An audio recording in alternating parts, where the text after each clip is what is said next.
ಬೆಳಗಲಿ. ಭಾವನಾತ್ಮಕ ಸಂಬಂಧಗಳು, ಮೌಲ್ಯಗಳು, ಗುರು ಹಿರಿಯರಲ್ಲಿ ವಿನಯವಂತಿಕೆ, ಪರಮ ಪೂಜ್ಯರಲ್ಲಿ ವಿನಯವಂತಿಕೆ ಮಕ್ಕಳಲ್ಲಿ ಬೆಳೆಯಲಿ ಅಂತಕ್ಕಂಥ ಉದ್ದೇಶದಿಂದ ಇವತ್ತು ಈ ಕಾರ್ಯಕ್ರಮವನ್ನು ನಮ್ಮ ಶಾಲೆಯಲ್ಲಿ ಹಮ್ಮಿಕೊಂಡಿದ್ದೀವಿ. ಅತ್ಯಂತ ಅದ್ಧೂರಿಯಾಗಿ ಈ ನುಡಿ ನಮನ ಕಾರ್ಯಕ್ರಮದ ಉದ್ಘಾಟನೆ ನಡೀತಾ ಇದೆ.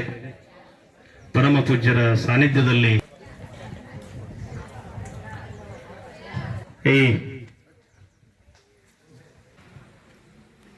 ಅವ್ರ ಮಾತ ಅಂತ ಕೇಳಿದ್ರೆ ಮುತ್ತ, ಅವ್ರ ಮಾತ ಅಂತಂದ್ರೆ ಮುತ್ತ.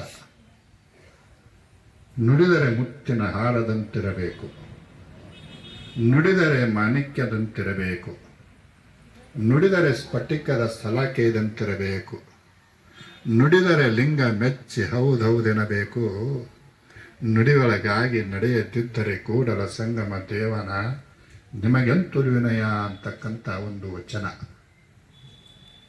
ಈ ವಚನಕ್ಕೆ ಯಾರೇ ಭದ್ರಾಗಿ ನಡ್ಕೊಂಡವ್ರು ಇದ್ದಿದ್ರು ಅಂತ ಕೇಳಿದ್ರೆ ಸಿದ್ದೇಶ್ವರ ಸ್ವಾಮಿಗಳು ಒಬ್ಬರ ಅಂತಕ್ಕಂಥ ಮಾತನ್ನ ಕೈ ಎತ್ತಿರ್ಬೋದು. ಏನು ಅಂತಹಾರತೆ ಇದೆ, ನಾನೊಬ್ಬ ಸಂತ, ನಾನು ಪ್ರವಚನ ಮಾಡುವಂಥವನು, ಜನರ ಮನಸ್ಸನ್ನು ತಿದ್ದುವಂತಹ ಕೆಲಸ, ಆಧ್ಯಾತ್ಮದ ಬಗ್ಗೆ ಒಲವಿದ್ದಂತಹ ವ್ಯಕ್ತಿ ನಾನು, ಅಂತಹ ಪ್ರಶಸ್ತಿ ನನಗೆ ಅವಶ್ಯಕತೆ ಇಲ್ಲ ಅಂತ ಹೇಳಿರ್ತಕ್ಕಂತಹ ಏಕೈಕ ವ್ಯಕ್ತಿಗಳಿವರು. ಯಾರಾದರೂ ಪ್ರಶಸ್ತಿಗಳನ್ನು ಕೊಡ್ತಾರಂದ್ರೆ ರಾತ್ರೋರಾತ್ರಿ ಹೋಗಿ ತಗೊಂಡು ಬರ್ತಾರೆ.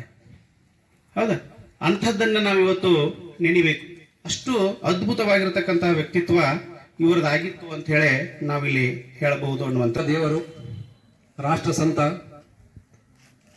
ಎಂದೇ ಪ್ರಖ್ಯಾತರಾಗಿರ್ತಕ್ಕಂತಹ ಸಿದ್ದೇಶ್ವರ ಸ್ವಾಮಿಗಳು ಅತ್ಯಂತ ಅನುಭಾವಿಗಳು, ಆಧ್ಯಾತ್ಮದಲ್ಲಿ ತಮ್ಮನ್ನೇ ತಾವು ತೊಡಗಿಸಿಕೊಂಡಿರ್ತಕ್ಕಂಥವ್ರು. ಎಲ್ಲ ಜನರಿಗೆ ಆಧ್ಯಾತ್ಮದ ಪಾಠವನ್ನು ಹೇಳುತ್ತಾ ಆಧ್ಯಾತ್ಮಿಕ ಕಿಚ್ಚನ್ನು ಹಚ್ಚಿರ್ತಕ್ಕಂತಹ ಶ್ರೀಗಳು. ಅವ್ರ ಬಗ್ಗೆ ಹೇಳೋದಾದ್ರೆ, ಸಿದ್ದೇಶ್ವರ ಅಜ್ಜ ತೊಡತಾನ ಉದ್ದ ತೋಳಿನ ಅಂಗಿ, ಶಾಂತಿಯ ಸಂಕೇತದ ಬಿಳೆ ಲುಂಗಿ, ನೋಡಬೇಕವರ ಪ್ರವಚನ ಭಂಗಿ, ಹೇದಂಗವ ನಡೆದರ ತುಂಬಿ ಹರಿತಾಳ ನಿಮ್ಮ ಪುಣ್ಯದ ಗಂಗಿ. ಅವನ ಅಂಗಿಗೆ ಇಲ್ಲ ಕಿಸೆ, ಹೇಳ್ತಾನವ ಕಿಸೆ ಇದ್ದರ ಏರತದ ನಸೆ. ಅವ ಉಣತಾನ ಬರೀ ಜ್ವಾಳದ ನುಚ್ಚು, ಹಚ್ಚತಾನ ಎದ್ಯಾಗ ಆಧ್ಯಾತ್ಮದ ಕಿಚ್ಚು.